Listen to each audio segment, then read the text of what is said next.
Hormuz est compromis et nous savons que minimum 40% ou 30% du pétrole mondial, des hydrocarbures mondiaux passent par ce détroit. Les impacts sur le plan économique pour tous les pays, dont le Sénégal, dont la consommation en produits pétroliers dépend de ces trafics-là, les conséquences seront très importantes. Les conséquences de manière générale sur l'économie du monde seront très importantes, avec des impacts sur la mobilité des capitaux, sur l'investissement et les répercussions sur tous les autres produits de consommation. Parce que vous savez que tout tourne et tout tourne à partir de ces produits d'hydrocarbures, pratiquement, les industries, l'économie, tout. Et donc, même les produits de consommation courante, notamment les produits alimentaires, les denrées alimentaires, tous les autres produits s'en trouveront impactés.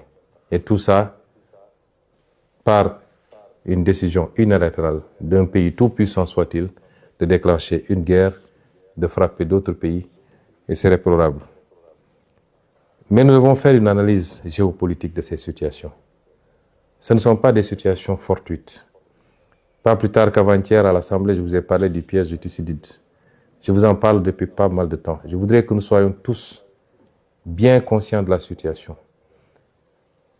Nous avons des puissances émergentes regroupées autour des BRICS, avec la Chine comme un pays moteur, qui aujourd'hui, quoi qu'on dise sur le plan économique, sur le plan technologique, et certainement de plus en plus sur le plan militaire, sont en train non seulement de rattraper tout le retard, mais de prendre le dessus sur le vieux monde occidental, avec en tête de file les États-Unis d'Amérique.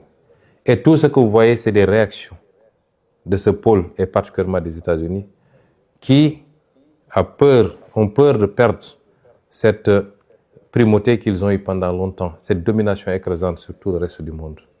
Et si vous voyez bien la carte des interventions, il s'agit de freiner et d'expulser une puissance comme la Chine, de l'Amérique du Sud d'abord, d'où ce qui s'est passé au Venezuela, ce qui se passe actuellement à Cuba, ce qui risque de se passer ailleurs, puisque la Colombie a été menacée également.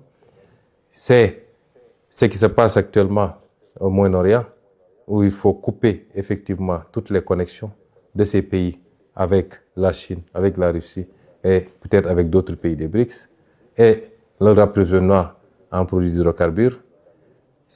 L'Europe ne posant pas de problème fondamental, puisque l'Europe est un satellite du moins des États-Unis dans ce bloc occidental.